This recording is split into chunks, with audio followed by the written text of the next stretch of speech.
ছেলের মাছ কেনার বাহানাতে শেষ পর্যন্ত ঘরে অ্যাকোরিয়ামই কিনে আনতে হলো। তো হ্যালো এভরিওয়ান, জিতুস মম কিচেনে তোমাদের আবারও স্বাগতম। আজকের ভিডিওটা কিন্তু বেশ কয়েকদিন আগে করা, মানে তোমাদের আগেই বলেছিলাম মা বাবার কাছে গিয়েছিলাম খুলনাতে। তো সেখান থেকে আসার পরে কিন্তু আর নতুন যে ভিডিওগুলো করেছিলাম সেগুলোই আপলোড করা হয়েছে, এই ভিডিওগুলো আপলোড করা হয়েছিল না। তো আজকে ভাবলাম যে আগের ভিডিওগুলো আপলোড করে দিই। তো এটা কিন্তু ছিল মা বাবার কাছে থাকার সময়ের ভিডিও। এই যে দেখতেই পাচ্ছ মাংস রান্না চলছে। তো আমি কিন্তু রান্না করে নিয়েছিলাম। তো এই সময় কিন্তু একটু মাকে বলেছিলাম যে একটু নেড়ে দাও, আমি একটু ভিডিওটা করে নিই।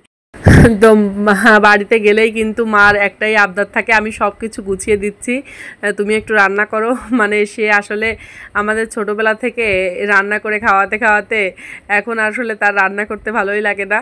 তো আমরা গেলেই তার একটাই আবদার যে আমি সব কিছু করে দিব, শুধু রান্নাটা তুমি করো। তো আমারও কিন্তু রান্না করতে বেশ ভালো লাগে।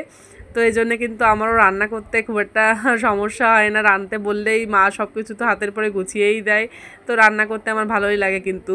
তো প্রথমেই দেখলে যে মুরগির মাংস রান্না করে নিয়েছিলাম, মাংসটা কিন্তু অসাধারণ হয়েছিল। তারপরে কিন্তু ছিল এই যে আমার ছেলে আর ছেলের বাবা দুজনেরই খুব প্রিয় কাঁকড়া মাছ বাবা নিয়ে এসেছিল, যেহেতু তার জামাই আর নাতি দুজনই খুব পছন্দ করে। এই জন্য কিন্তু বাবা চেষ্টা করে গেলেই একবার না একবার কাঁকড়া মাছ আনার। তো এদিনকারও পেয়েছিল, যদিও এই কাঁকড়াগুলো একটু ছোটো সাইজের ছিল, কিন্তু রান্না করার পর খেতে কিন্তু বেশ ভালো হয়েছিল, বেশ অনেকটা ঘিলু ছিল কিন্তু কাঁকড়াগুলোতে, আর রান্নাটাও কিন্তু বেশ ভালো লেগেছিল খেতে। তো যাই হোক, ওখান থেকে কিন্তু তোমার চলে এসেছিলাম বেশ কিছুদিন আগেই। তো ভাবছিলাম যে ভিডিওগুলো আপলোড করব, কিন্তু নতুন ভিডিও করে সেগুলো আপলোড করতেছিলাম, ওটা আর করা হয় নাই। এই জন্যে কিন্তু আজকে ভাবলাম যে তাহলে ভিডিওটা আপলোড করেই দিই। আর সেখান থেকে এসে তো আর এক কাণ্ড।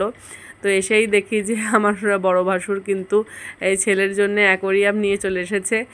তো আমার ছেলে তো অনেক ভিডিওতেই বলেছি প্রচণ্ড মাছ পাগল, বাইরে গেলেই তার মাছ কেনা লাগে।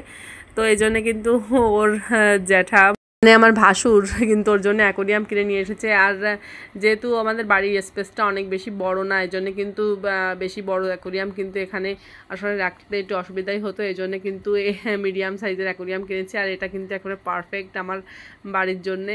আর দেখতেই পাচ্ছ এখানে কিন্তু বেশ কিছু মাছও একসঙ্গে নিয়ে এসেছিলো। তো আমারও কিন্তু আসলে অ্যাকোরিয়ামের অনেক দিন থেকেই শখ ছিল, কিন্তু আসলে কিনে ওঠা হচ্ছিল না, কিনবো করে। তো ওর জ্যাঠা কিন্তু দেখি যে এসেই কিনে রেখেছে। তো যাই হোক, ছেলের সাথে সাথে মার শখটাও কিন্তু পূরণ হয়ে গেল। তো অনেক সুন্দর লাগছিল, দেখো রঙিন মাছগুলো কিন্তু ঘোরাফেরা করছিল। অনেক পরিবারেই কিন্তু আছে যে ভাই ভাইয়ে অনেক গ্যাঞ্জাম থাকে, ঝামেলা থাকে, কিন্তু এদিক থেকে কিন্তু আমাদের পরিবারটা অনেক ভালো। আমাদের বাড়িতে কিন্তু আমার মানে হাজব্যান্ডের ভাইরা সবার কিন্তু খুবই মিল।